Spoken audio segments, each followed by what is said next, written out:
తమ ఓటు హక్కు వినియోగించడానికి వచ్చారు.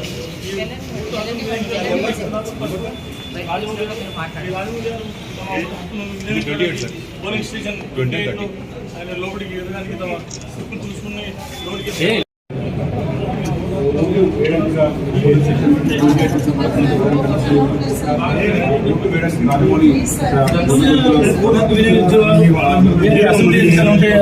ఒక విధంగా ఉంటుంది. కానీ ఉప ఎన్నికల్లో మాత్రం తమ ఓటు హక్కుని వినియోగించుకోవడానికి చాలా మంది బాధలు తెలుపుతున్నారు.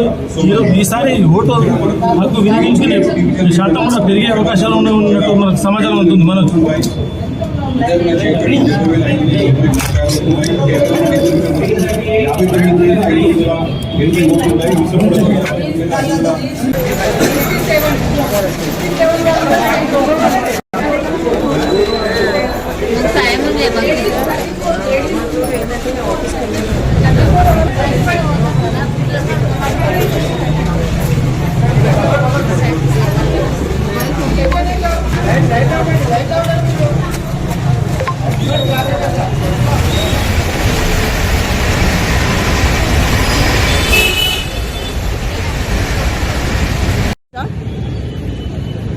పోలీస్ బ్రదర్స్ అట్లా చూడొచ్చా? వచ్చి ఆపాలి కదా, కొట్టి పంపించేస్తారా? ఎలగొట్టి మీరు చేస్తేనేమో కరెక్ట్, యువతలాలు చేస్తే తప్పు. కంప్లైంట్లు అంటే కంప్లైంట్ ఇచ్చిన ఉపయోగం ఏముంది? అక్కడ వాళ్ళ మనిషే కదా, వాళ్ళు సపోర్ట్ చేస్తేనే కదా ఇంతవరకు వచ్చి గొడవాడింది. ఒక రౌడీని తీసుకొచ్చి జనాలను కొట్టించుకొని ఎంత తప్పు ఇది? ఎన్ని మీ గోపాలు ఉన్నప్పుడు ఎప్పుడన్నా జరిగిందా ఇట్లా? మనిషి అడిగి చేస్తాడంటే పారిపోయేవాళ్ళు. నేను కూడా ఎన్ని రోజులు కాముకోండి, ఎందుకంటే గొడవలు బాగోమని. అలసిగా తీసుకొని పద్ధతి లేకుండా ఇట్లా చేయకూడదు కదా.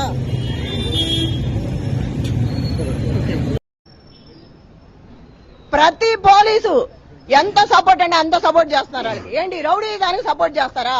ఎంత మీ ప్రభుత్వం ఆధీనంలో ఉన్నా కూడా అట్లాగేనా చేసేది? అంత భయం ఎందుకమ్మా?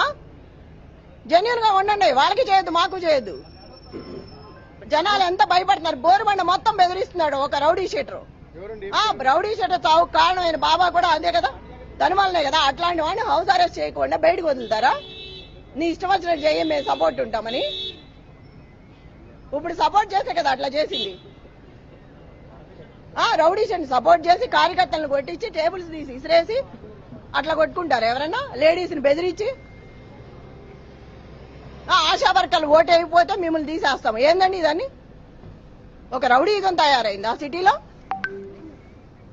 కాకముందే రౌడీ స్టార్ట్ అయింది, ఇక అయినాక ఎట్లా ఉంటది? 13వ తారీఖు వరకు ఎంత ఇబ్బంది పెడతారో పెట్టండి, మేము చూస్తాము. ఎంత భయభ్రాంతులు చేస్తారో 14వ తారీఖు తర్వాత చూసుకుందాం. కూడా చెక్ పోస్ట్ గవర్నమెంట్ స్కూల్ కి రావడం జరిగింది. ఇక్కడ పోలింగ్ స్టేషన్స్ అన్ని కూడా లోపల అరేంజ్మెంట్స్ అవన్నీ కూడా చూస్తున్నారు. చాలా చక్కగా అధికారులు కూడా అంత చక్కగా అరేంజ్ చేసినారు.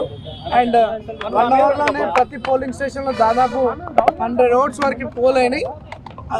వితిన్ 45 మినిట్స్ టైంలో దాదాపు 70 నుండి 100 ఓట్లు ఒక్కొక్క పోలింగ్ స్టేషన్ లో పోల్ అయినాయి. అండ్ జనాలు ఈ ఎలక్షన్ లో అత్యధిక పోలింగ్ జరిగే అవకాశం. ప్రజలందరూ కూడా కొంచెం ఎర్లీ మార్నింగ్ 7 o'clock అందరూ కూడా రావడం జరిగింది, పోలింగ్ స్టేషన్స్ కి రావడం జరిగింది. మంచి ఓటింగ్ పర్సెంటేజ్ ఎలక్షన్ లో పెరిగే చాలా చక్కటి పోలింగ్ పర్సెంటేజ్ పెంచేందుకు. ఎందుకంటే గతంలో కూడా ఇక్కడ 50% దాటలేదు. అంటే అప్పట్లో జనాలు వచ్చి ఓట్లు వేసేది కాదు, కానీ ఈసారి మాత్రం ఇప్పుడు చూస్తున్నటువంటి పరిస్థితి చూస్తే 70%, 60 to 70% పోలింగ్ జరిగే అవకాశం ఉంది. ఎందుకంటే నేను ఇప్పుడు అన్ని దాదాపు 5-6 పోలింగ్ స్టేషన్స్కి వెళ్తే 70 ఓట్స్, 60 ఓట్స్ వితిన్ 40 minutes.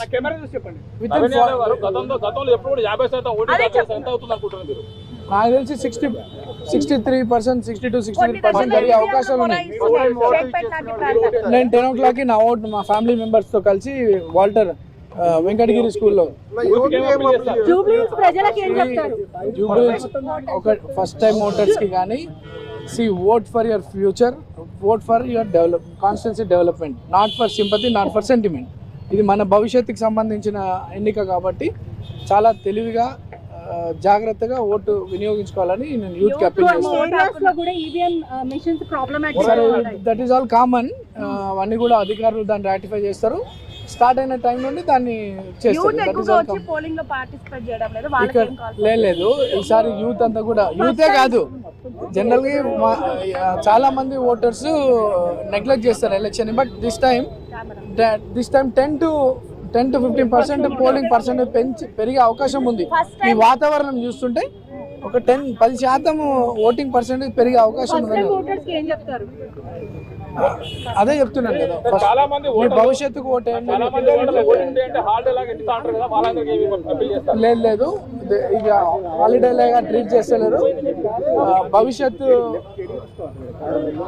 భవిష్యత్తు గురించి ఆలోచించి ఓటర్స్ అందరూ కూడా బయటకు వచ్చి ఓటు వేస్తూ ఉన్నారు. సమాజం గురించి ఆలోచించి ఓటర్స్ రావడం జరుగుతూ ఉంది.